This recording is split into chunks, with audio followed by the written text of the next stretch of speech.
At 3:47 a.m. on June 23, 1967, Nguyen Thi Hong crouched in darkness, 23 meters beneath the red basalt earth of Vinh Moc, listening to a pregnant woman scream. Above them, B-52 bombers were carpet-bombing the village into oblivion, each impact sending tremors through the tunnel walls, dust cascading from the arched ceiling like rain. Hong had no medical training, no anesthesia, no surgical lights, just a kerosene lamp flickering in the suffocating air and a pair of scissors fashioned from bomb shrapnel.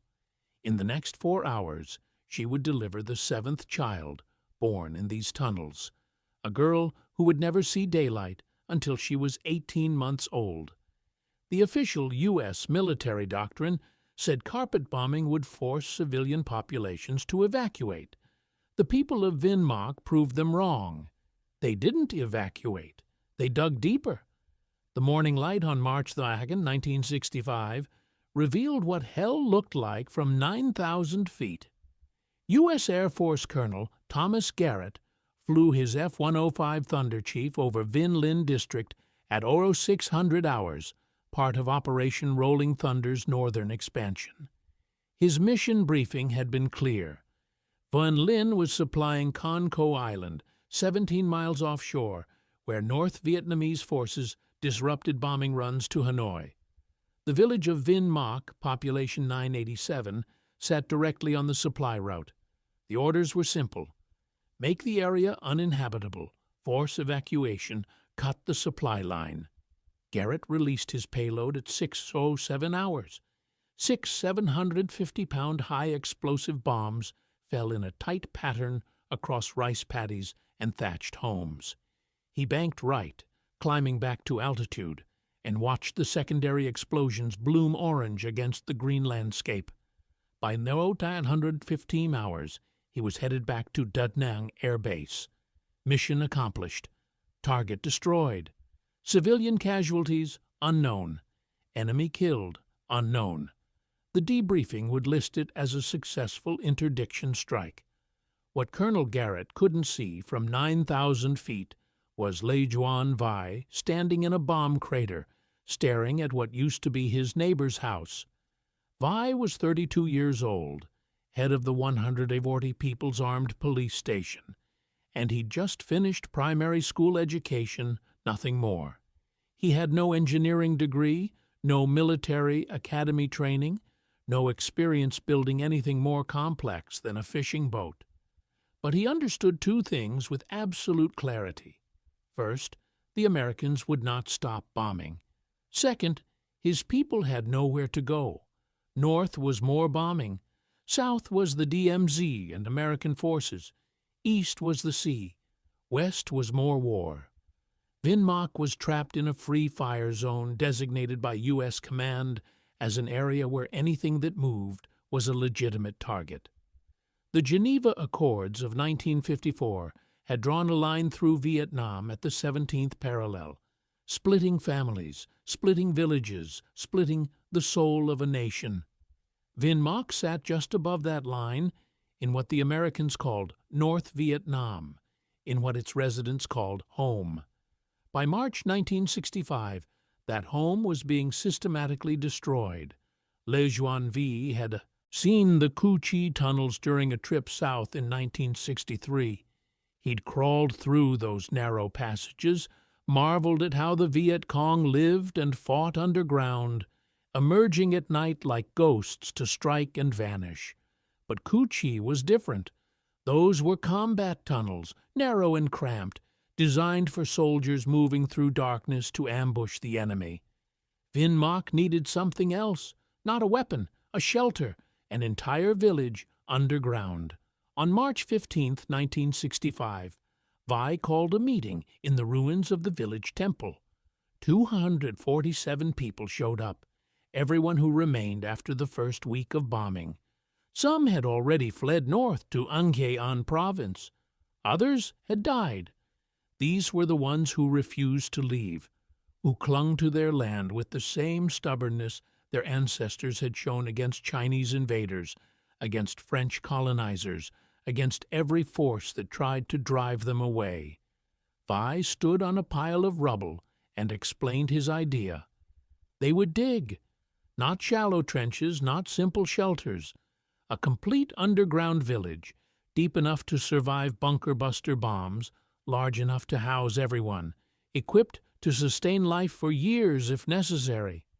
The reaction was split. Half thought he was insane.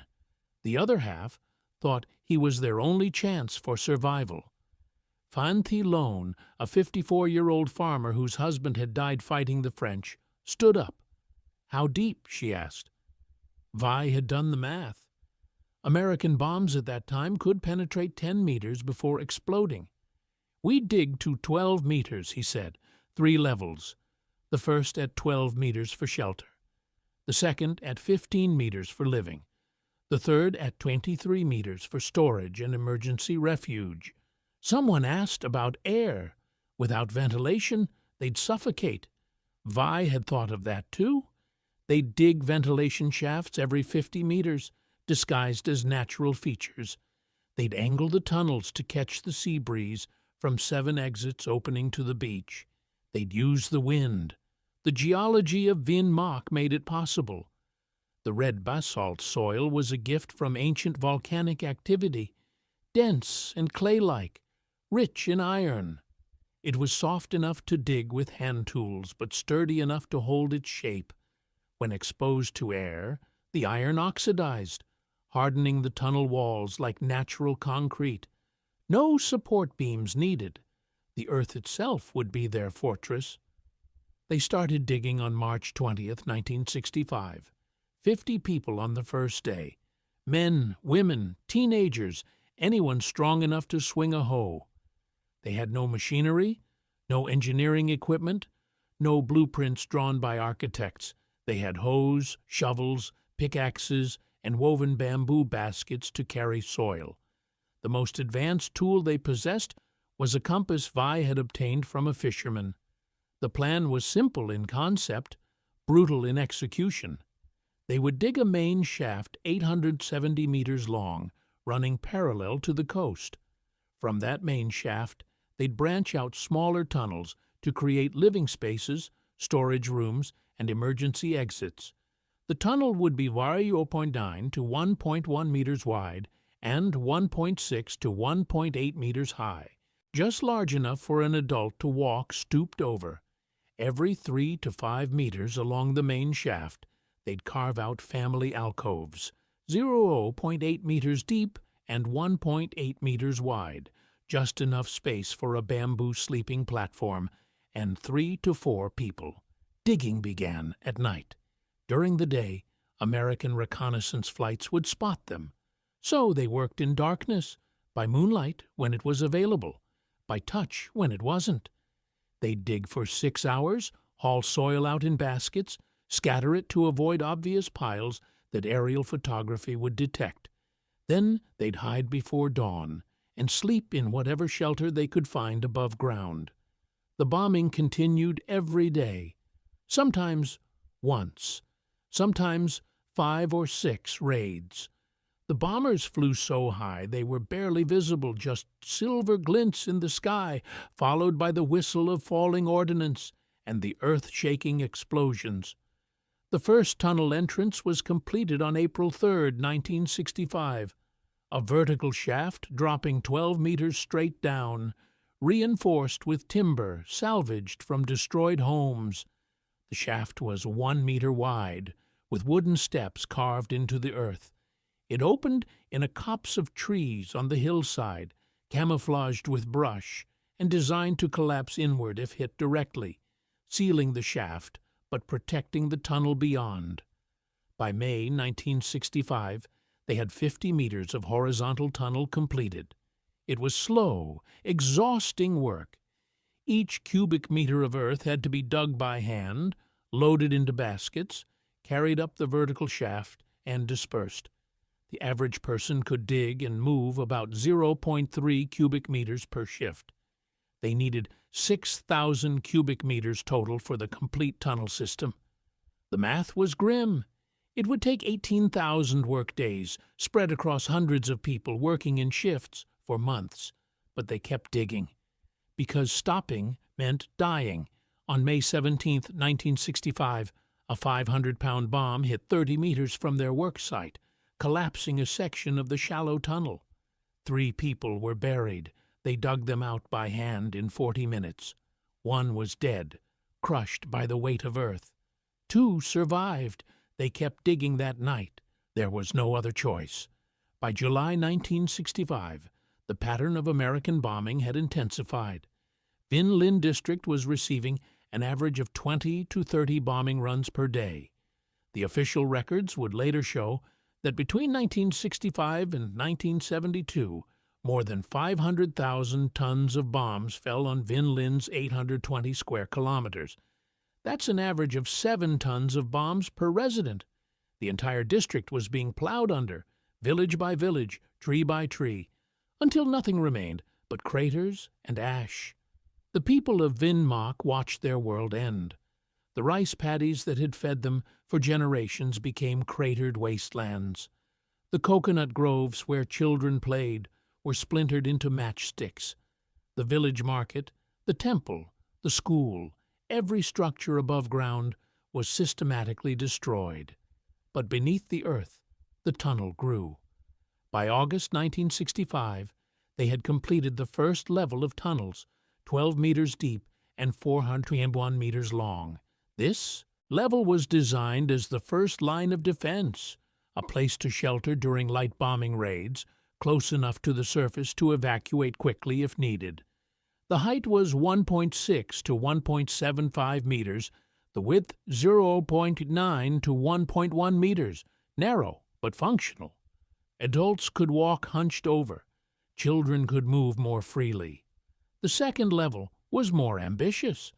They started excavating in September 1965, going 3 to 4 meters deeper to the 15-meter mark. This would be the primary living area, the heart of the underground village. It needed to be larger, more complex. They carved out 508 meters of tunnels on this level, with 86 family alcoves built into the walls. Each alcove was a tiny apartment, barely large enough to lie down in, but it was space, it was shelter, it was survival. The family alcoves became home. Families would claim a space and make it their own. They'd hang woven mats for privacy, store their few possessions in corners, sleep side by side on bamboo platforms. The alcoves were dark, airless, suffocating, but they were safe.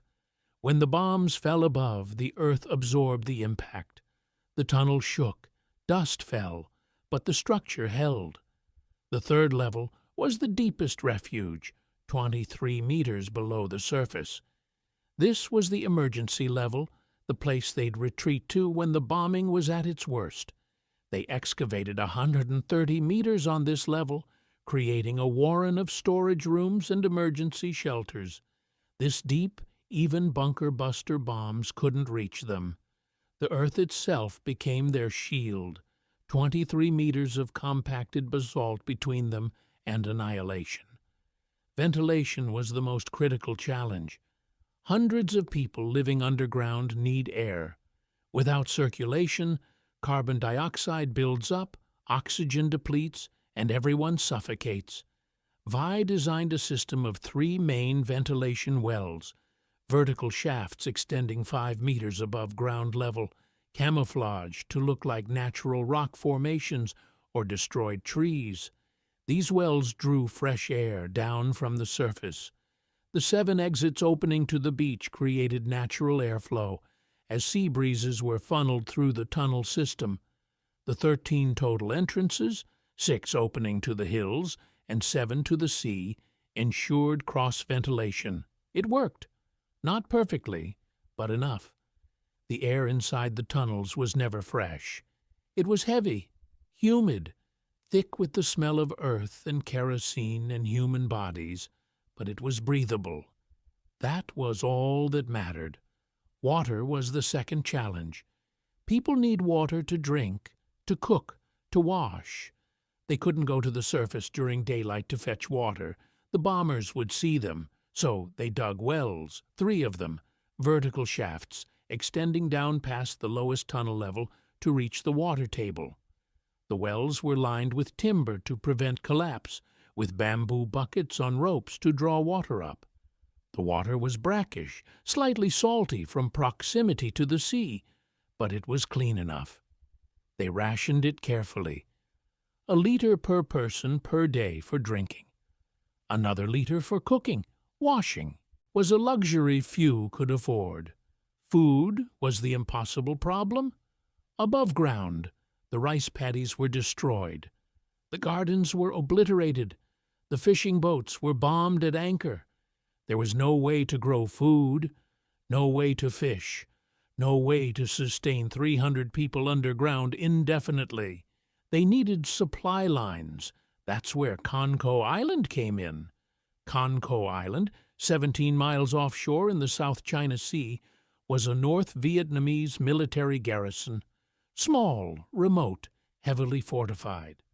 American ships patrolled the waters around it, but at night, in small boats, it was possible to make the crossing.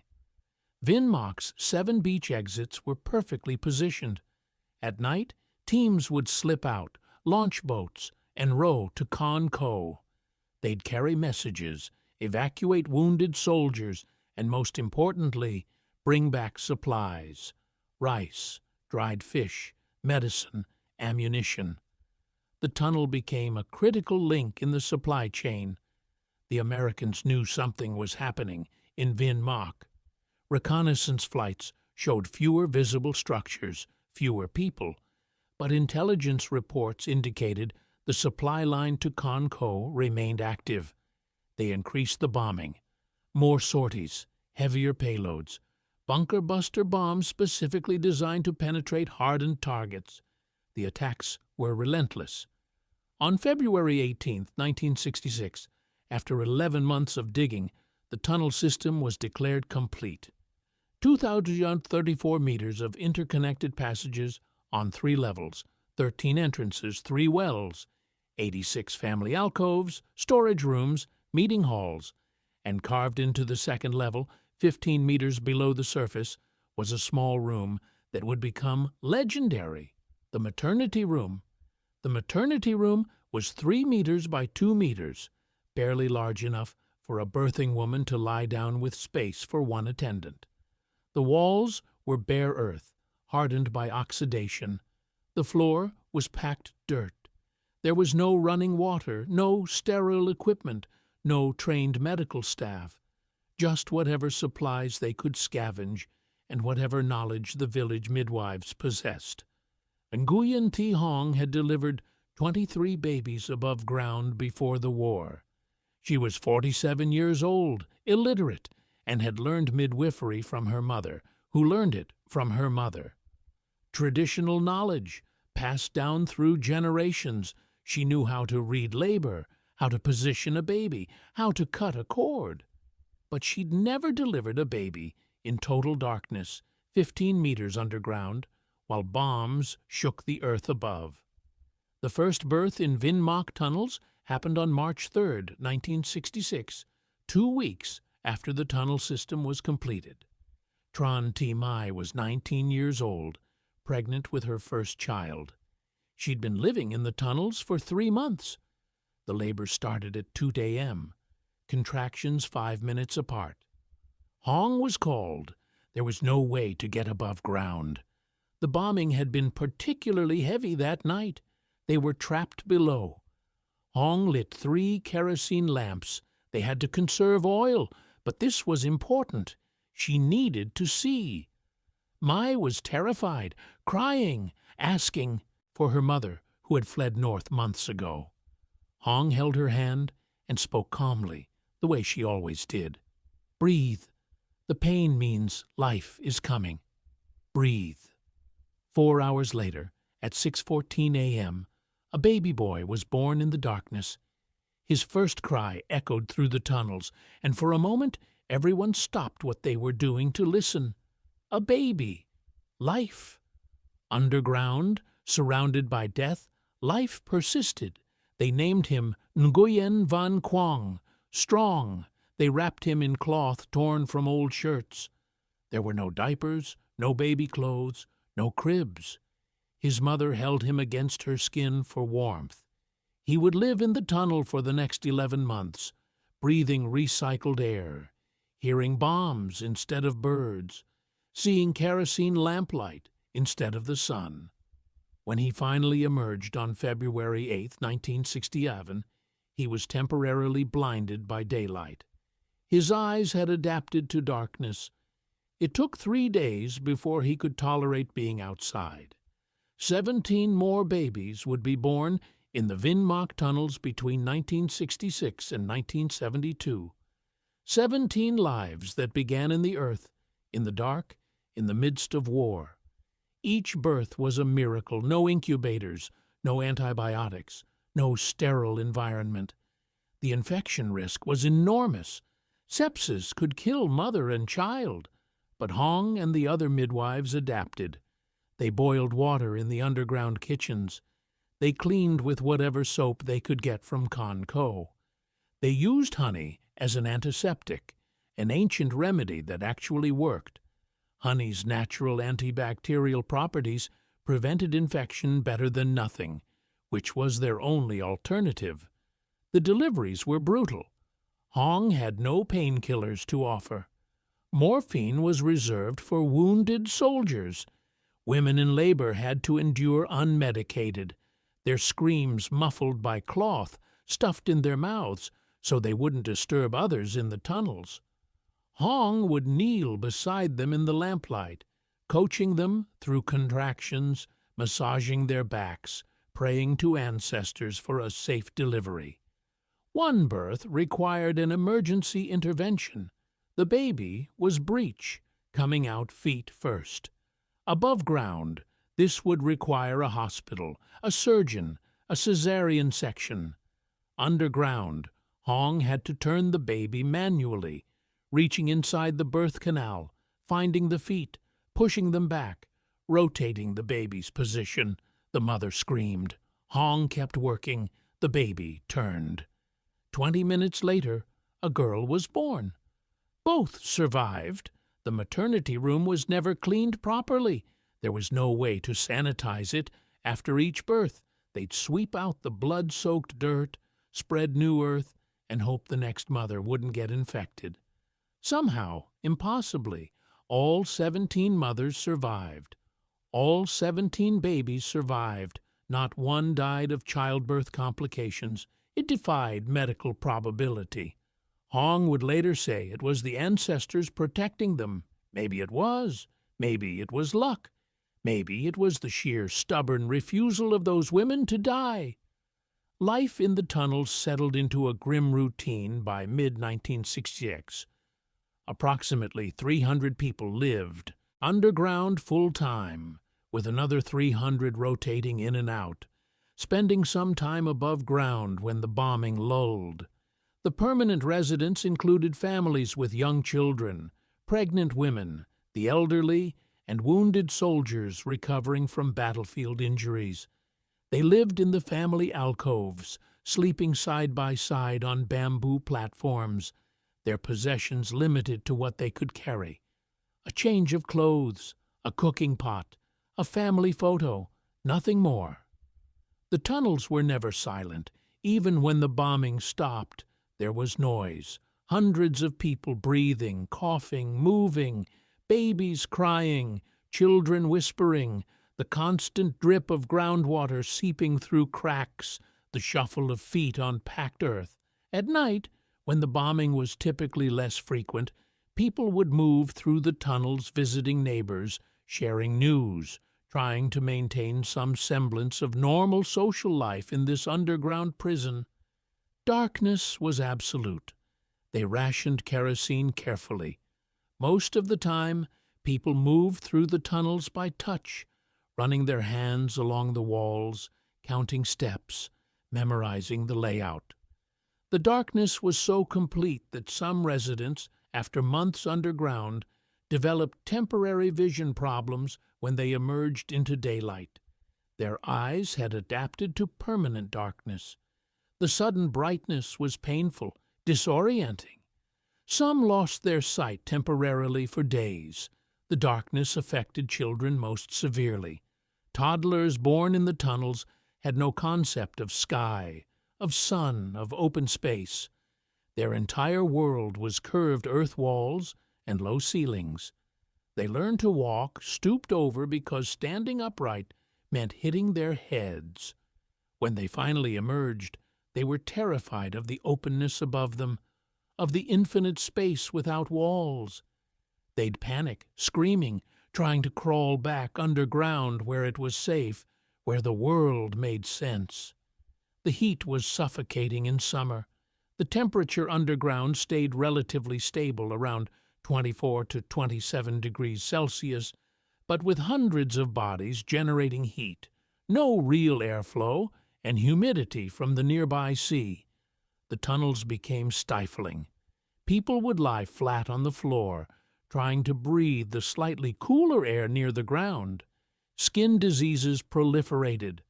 Fungal infections, heat rashes, sores that wouldn't heal in the damp environment. Hong treated them with whatever she had. Salt water for cleaning, honey for infections, herbs brought from Conco. Winter was worse. The tunnels were damp, the walls slick with condensation. Everyone was cold, but they couldn't build fires for warmth. Smoke would overwhelm the ventilation system and suffocate them. They huddled together for warmth, multiple families sharing alcoves, sleeping pressed against each other for body heat. Pneumonia was common. Respiratory infections spread quickly in the confined space.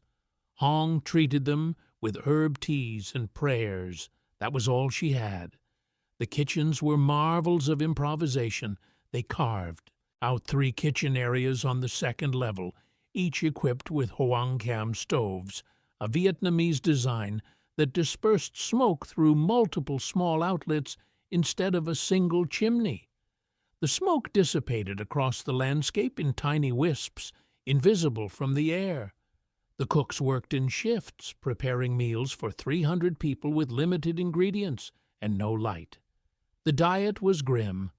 Rice when they had it. Tapioca root, dug from what remained of the fields at night.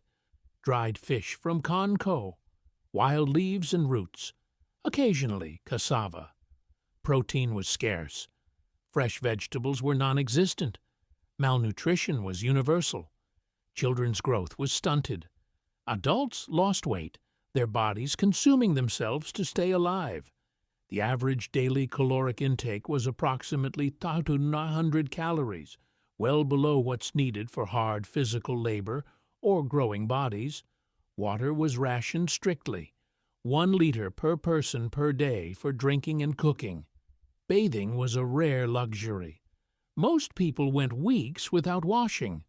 The smell in the tunnels was overwhelming, a combination of unwashed bodies, human waste, kerosene smoke, and damp earth. Residents became nose-blind to it. Visitors from above ground would gag when they first entered.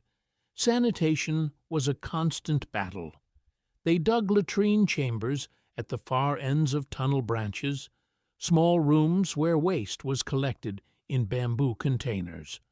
Once a week, teams would carry the containers out at night and bury the waste far from the tunnel entrances. It was degrading work, but necessary. Without proper sanitation, disease would kill them faster than bombs. The meeting hall was the one space that served a purpose beyond survival. It was a room carved out on the second level, large enough to seat 50 people, 150 if they stood.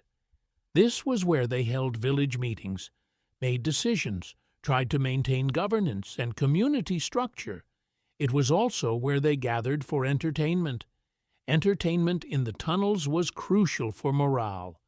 Without something to break the monotony, people would lose hope. So they sang. Traditional Vietnamese folk songs, revolutionary songs, lullabies. They told stories, recited poetry, performed small plays by lamplight.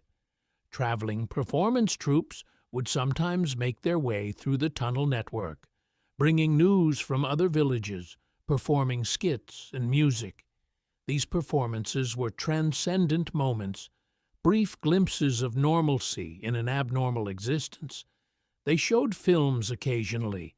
A projector and films would be smuggled in from Conco.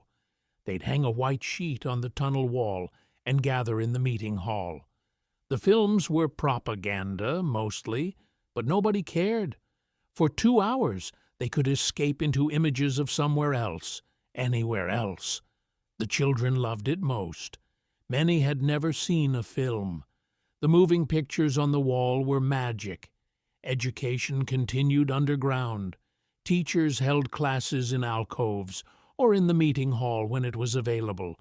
They had no textbooks, no paper, no pencils. Lessons were oral, memorized.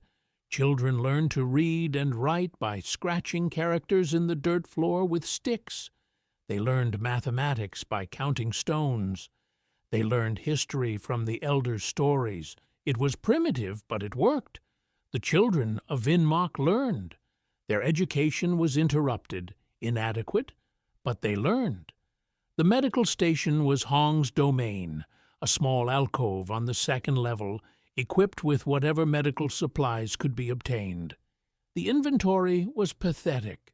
Bandages made from torn cloth, needles and thread for stitching wounds, a few bottles of iodine for disinfection, aspirin when available, morphine, strictly rationed for severe injuries, surgical instruments fashioned from bomb shrapnel, sterilized by boiling.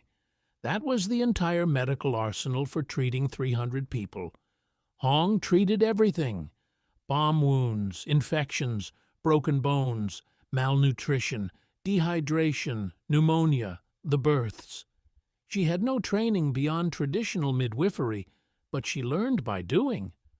A soldier came in with shrapnel in his leg. Hong had to extract it. She had no anesthesia, just rice wine to dull the pain. She heated her improvised scalpel over a kerosene flame, cut into the leg, found the metal fragment, pulled it out, stitched the wound with thread, and prayed it wouldn't get infected. The soldier survived. Another time, a child fell in the tunnels and broke his arm. Hong had no X-ray, no way to see the break. She felt along the bone with her fingers, found the fracture, set it as best she could, and splinted it with bamboo strips and cloth.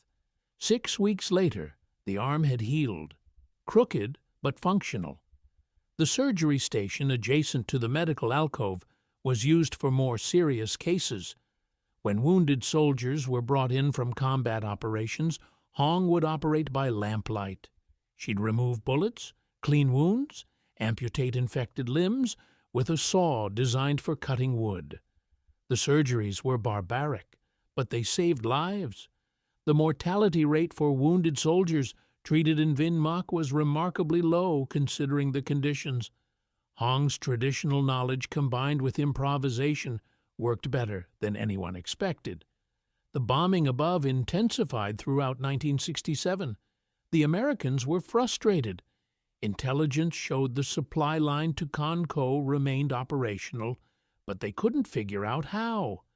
They'd destroyed every visible structure in Vinmock. Reconnaissance photos showed nothing but craters. Where were the people? Where was the supply base? They tried bunker-buster bombs designed to penetrate hardened targets. These bombs burrowed into the earth before exploding, creating devastating underground shock waves. On June 12, 1967, a bunker buster hit directly above the third-level tunnels. The impact at 3:27 p.m. was catastrophic. The entire tunnel system shook like an earthquake. Sections of tunnel collapsed. Dust filled the air so thick people couldn't breathe. Panic spread. Vi was on the second level when it hit. He felt the impact, felt the tunnel walls crack. He grabbed a lamp and ran toward the third level, shouting for people to evacuate upward. The third level was flooding. The explosion had ruptured the water table. Water was pouring in, filling the lowest tunnels. People were trapped. He found them in the darkness, 17 people cut off by the flooding, waist-deep in water, unable to see. He led them out by feel, counting steps, navigating by memory. Everyone made it out, but the third level was lost. They sealed it off, let it flood completely, and never went back. The tunnel system now had only 2 functional levels. The deepest refuge was gone, but the second level held. The first level held. The ventilation continued working. The tunnel survived. Not all tunnels in Vinland district were so fortunate. The larger network of 114 tunnels throughout the district experienced multiple collapses from heavy bombing. Dondue tunnel collapsed in February 1967, killing 4 people. Tanlai tunnel collapsed in June 1967, killing 61. Zombak tunnel collapsed in July 1967, killing 22. Bin Min tunnel collapsed in September 1967, killing 39. These weren't numbers on a casualty report. These were families, neighbors, children, people who chose to dig rather than flee, and who died when the earth that was supposed to protect them became their tomb. Vinmock survived because of the soil. The red basalt held. The design held. The engineering, improvised by a man with a primary school education, held. Les Juan Vise tunnels never collapsed. In nearly 2,000 days of constant bombing, with over 9,000 tons of explosives dropped on the village area, the Vinmock tunnel system suffered only 1 direct hit, and it failed to explode. The bunker buster bomb that penetrated to the second level on August 4, 1967, broke through the ceiling of a storage room and lodged in the earth without detonating. The resulting hole became an additional ventilation shaft. They left the bomb where it fell and worked around it. The psychological toll of underground living is difficult to quantify. Humans are not meant to live in darkness. We're not meant to live in confined spaces with no horizon, no sky, no sun. The residents of Vinmock developed a suite of psychological adaptations. Depression was universal. There was no treatment for it, no recognition of it as a medical condition. People just lived with crushing sadness, with hopelessness, with the feeling that they'd been buried alive. Some broke. They'd stand at the tunnel entrances staring at the sky, refusing to go back down. A few ran out into the open during daylight, driven mad by claustrophobia, and were killed by bombs. Most endured. They pushed the despair down deep and focused on the next meal, the next day, the next small task that kept them alive. Children adapted better than adults. For them, this was normal. They didn't remember the world above ground. The tunnels were their reality.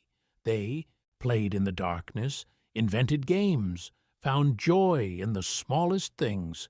A new lamp, a piece of candy from Con-Co, a story told by an elder. They laughed, even in the earth. Their laughter, echoing through the tunnels, was surreal, beautiful, heartbreaking. It was proof that life finds a way, even in impossible circumstances. The war above ground continued. 1968 brought the Tet Offensive, a massive coordinated assault by North Vietnamese and Viet Cong forces across South Vietnam. Vinmock played its role. The beach exits became staging areas for supply boats heading to Con-Co and then south. Weapons, ammunition, food, medicine. Everything moved through Vinmock's underground network. The tunnel residents worked as porters, hauling supplies through the passages at night, loading boats on the beach, rowing through darkness to the island. It was dangerous work. American patrol boats hunted the supply routes. Spotlights would sweep the water. Machine gun fire would rake the waves. Some boats made it, some didn't. The bodies of drowned soldiers would wash up on Vinmock Beach for weeks after a failed run. The tunnel residents would retrieve them at night, bury them in mass graves, and prepare the next supply run. The war demanded it. Survival demanded it. By 1969, half the tunnel population had evacuated north. The war was wearing everyone down. Families who had endured for 4 years underground decided they couldn't take another year. About 300 people left for Ngayon province, leaving 300 behind. Those who remained were the most stubborn, the most committed, or those who simply had nowhere else to go. They stayed in the tunnels and continued the routine. Dig, haul, cook, hide, survive, repeat. The bombing decreased slightly in 1970 and 1971 as American forces began withdrawing from Vietnam. The Paris Peace Accords were being negotiated. The war wasn't over, but it was changing. The residents of Vinh Moc could feel the shift. Bombing raids were less frequent. Days would pass without attacks. They began spending more time above ground, cautiously, ready to dive back into the tunnels at the first sound of aircraft engines. On January 27, 1973, the Paris Peace Accords were signed, officially ending direct U.S. military involvement in Vietnam. By early 1972, the residents of Vinh Moc had begun transitioning back to surface living. The tunnel system was officially decommissioned. After nearly 7 years underground, the village could emerge. The world they emerged into was unrecognizable. Where once there had been rice paddies and homes and trees, there was nothing but craters. The landscape looked like the moon, pocked with bomb impacts, barren, lifeless. The soil was so contaminated with explosives that nothing would grow for years. The water table was poisoned. Unexploded ordnance was everywhere, buried in the mud, waiting to kill anyone unlucky enough to step on it. But they were alive. 300 people had survived in Vinh Moc tunnels. Through the worst of the bombing, not one was killed in the tunnels. The 17 babies born underground were all alive. The miracle wasn't the engineering, though that was impressive. The miracle was the human will to survive, to bring new life into the world, even when the world above was ending, to refuse to be aroused.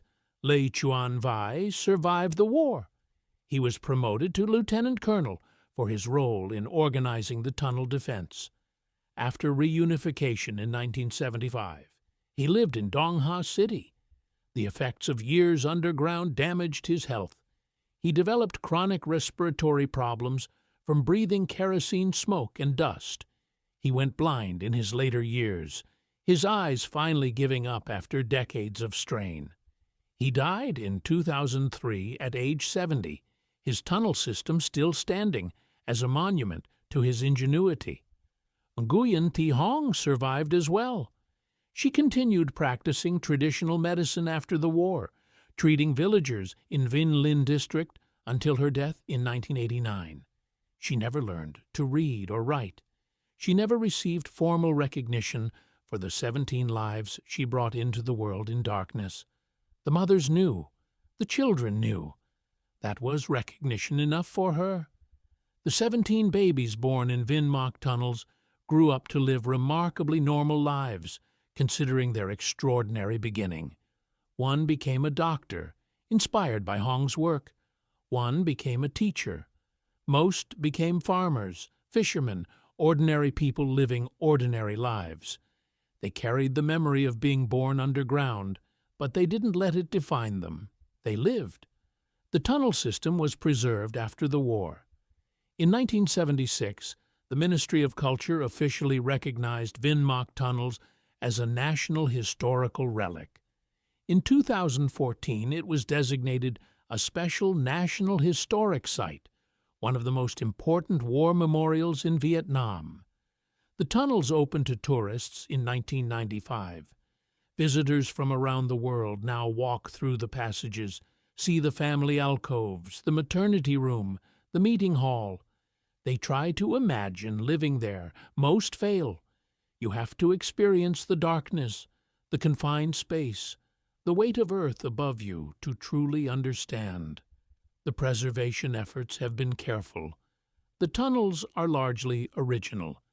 They've installed electric lights for tourists, but the structure remains as it was.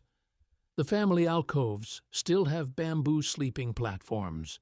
The maternity room still has the packed dirt floor where 17 babies first touched earth.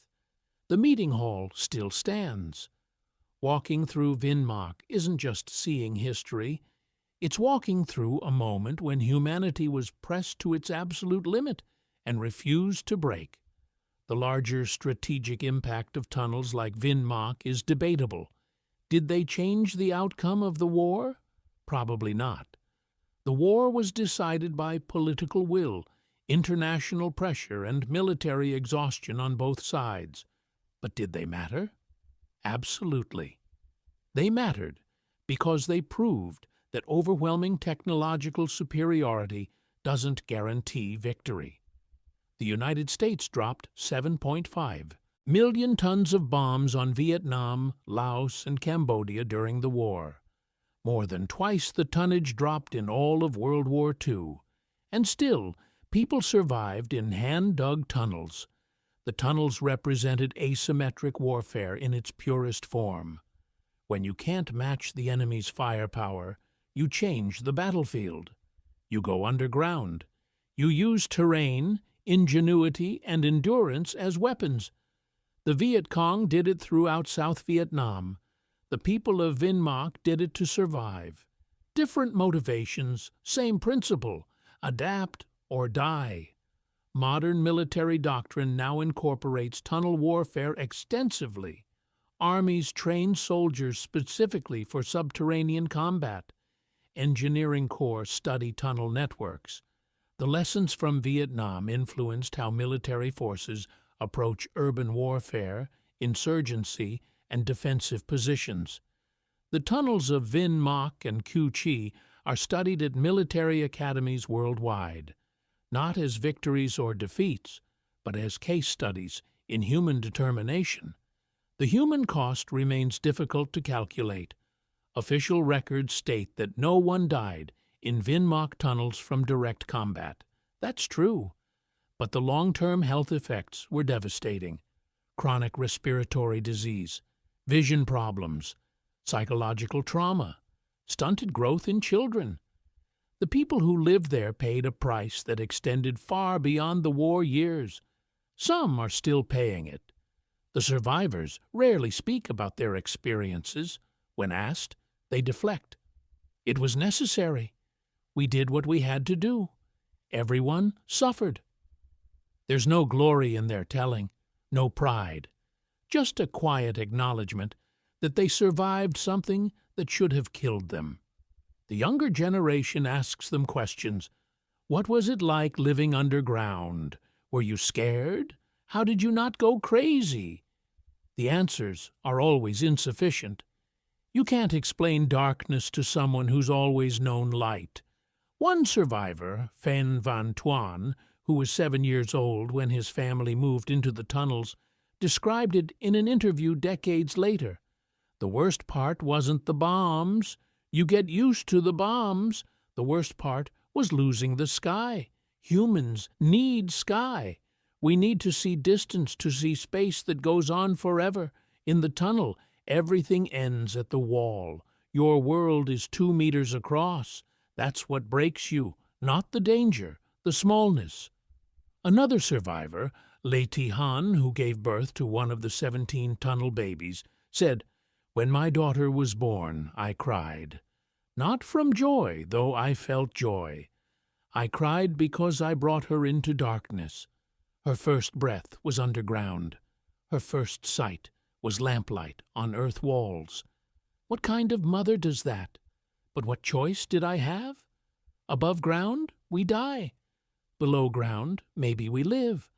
So I brought her into darkness and hoped one day she'd see the sun. She did, she's alive, that's enough." The village of Vinmark exists today, rebuilt slowly over decades. Rice paddies are productive again. Fishing boats go out daily.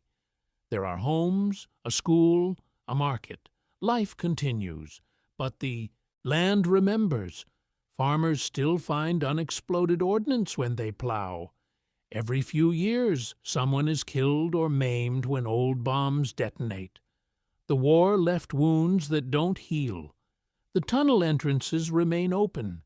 Tourists can visit, can descend into the earth, can walk through the passages. Most spend 30 to 40 minutes below ground before they're eager to get back to the surface. They feel the claustrophobia, the weight of earth, the oppressive darkness, even with electric lights. They see the family alcoves and try to imagine sleeping there for months. They see the maternity room and can't fathom giving birth there. Then they emerge into sunlight and breathe fresh air and realize how impossible it was what these people endured. The Memorial Museum at the site displays photographs, artifacts, personal items recovered from the tunnels. There's a map showing the full tunnel network, all 2,034 meters of interconnected passages. There are examples of the tools used for digging: hoes, shovels, bamboo baskets. There's a display of the Huang Com stove design. There's a photograph of the 17 babies, taken years after the war, all of them adults, all alive. The museum doesn't glorify war. It documents survival. The most powerful exhibit is a short documentary film that plays on a loop. It shows archival footage of the bombing, the crater-filled landscape, then cuts to survivors describing their experiences. The survivors are old now, in their 70s and 80s. They speak slowly, carefully, as if each word costs them something. One says, "People ask if we were heroes. We weren't heroes. Heroes choose to fight. We just refuse to die." Another says, "Every morning I woke up in the dark and thought, maybe today the war ends. Maybe today we can go home. But home was gone. Home was up there, destroyed. So we stayed below and made a new home in the earth. That's not heroism, that's desperation." Le Juanvi's son still lives in Dong Ha. He occasionally gives tours of the tunnels, explaining his father's design, showing visitors how the ventilation worked, describing the digging process. He's proud of his father's achievement, but haunted by the necessity that created it. "My father built these tunnels to save his village. They worked. The village survived. But he shouldn't have had to build them. That's what people forget. This place exists because a village was being exterminated. The tunnels are amazing, yes, but they're also a monument to cruelty, to a war that tried to erase people from the earth by burying them in it." The legacy of Vinh Mach is complicated. It's a story of survival and ingenuity, of ordinary people doing extraordinary things. But it's also a story of suffering, of lives compressed into darkness, of childhood stolen, of communities shattered. Both narratives are true. The tunnels saved 300 lives. The tunnels also trapped 300 people in underground exile for 7 years. Survival came at a cost that can't be fully calculated. Visitors to Vietnam often ask which is more impressive, Cu Chi tunnels or Vinh Mach. The question misses the point. Cu Chi was a military installation designed for combat, constantly modified, ultimately a weapon. Vinh Mach was a village that refused to die. It was a community that chose Earth over extinction. The military used Vinh Mach's location for supply operations, yes, but the tunnels were fundamentally civilian. They were homes, they were schools, they were maternity wards, they were every function of a village, relocated underground because the surface was uninhabitable. That distinction matters. Cu Chi shows you how guerrilla fighters operated. Vinh Mach shows you how civilians survived. Both are important. Both deserve recognition. But Vinh Mach is unique because it's proof that community can exist anywhere, even in the most hostile environment imaginable. When the world above ground is being systematically destroyed, you build a world below. You adapt. You endure. The story of Vinh Mac is not widely known outside Vietnam. Cu Chi gets more attention, more tourists, more international recognition. Vinh Mac is more remote, harder to reach, less developed for tourism. But those who make the journey, who descend into the tunnels, who walk through the passages, come away changed. There's something profound about standing in the maternity room, touching the walls, knowing that 17 babies drew their first breath in this earth chamber. There's something humbling about it. If you visit Vinh Mac today, you'll notice that the guides are often relatives of the survivors. They tell the stories their parents and grandparents told them. They point to specific alcoves and say, "My family lived here, 3 of us in this space." They show you the maternity room and say, "My aunt was born here in 1967. She lives in Hanoi now, has 3 children of her own." The history isn't abstract. It's personal. It's living. The Vietnamese government maintains the site carefully. They understand its historical value, both as a war memorial and as a symbol of resilience. School groups visit regularly, learning about their nation's history. Foreign tourists come to understand the Vietnamese perspective on the war. War veterans come to see what they were fighting against, or for, depending on which side they were on. Everyone leaves with questions. The most common question is, how did they do it? How did 300 people live underground for 7 years without going insane, without giving up, without killing each other in the confined space? The answer is complex, partly cultural. Vietnamese culture emphasizes community, collective survival, enduring hardship together. Partly necessity. There was literally nowhere else to go. Partly leadership. Le Duan Vai and other village leaders maintained order, settled disputes, kept people focused on survival. And partly, inexplicably, the human spirit's refusal to surrender, even when surrender seems rational. The second most common question is, was it worth it? Did survival justify the cost? That's a question only the survivors can answer, and they give different answers. Some say yes, absolutely. They lived, their children lived. That's all that matters. Others are less certain. They wonder what they lost in those years, what part of themselves stayed buried in the earth. There's no right answer. Survival is its own justification, but it doesn't erase the price paid. The tunnels stand now as they stood then. The earth remains, the passages remain, the maternity room remains. Time has hardened the walls further, but the structure is essentially unchanged. You can visit today and see exactly what those 300 people saw in 1967, minus the fear, the hunger, the exhaustion, the bombs. You can see the architecture of survival carved by hand into basalt. This is how one village's underground hospital tunnel survived bombing raids and kept the war going.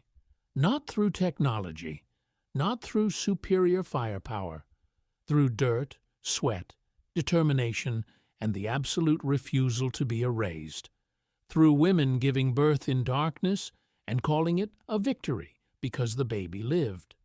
Through children growing up without sky and somehow remaining children. Through a community that chose the earth as their shield and survived. The lesson isn't about warfare. The lesson is about human capacity. When pushed to the absolute limit, when faced with annihilation, humans find a way. They dig, they endure. They bring new life into the world even when the world is ending. They refuse to be victims of history. They become its authors, writing survival stories in underground passages carved by hand. That's the legacy of Vinh Mac. Not just the tunnels, the people, the 300 who went underground and came back, the 17 who were born in darkness and lived to see light, the one engineer with a primary school education who designed a fortress from memory and instinct, the midwife who delivered babies by lamplight with tools made from bomb fragments, the ordinary people who did impossible things because the alternative was death. Their story deserves telling, not to glorify war. War is never glorious, but to honor survival, to document what humans can endure, to remember that sometimes the only victory available is drawing one more breath, bringing one more child into the world, lasting one more day. Vin Mach is a monument to that kind of victory, the quiet, unglamorous victory of living when you should be dead. And deep below the village, in darkness that tourists with flashlights can never truly experience, the earth remembers, the walls remember. The maternity room remembers the cries of babies who shouldn't have survived but did. The tunnels remember being home to people who refused to be homeless. History remembers Vin Mach as the village that went underground and came back. That's enough. That's everything.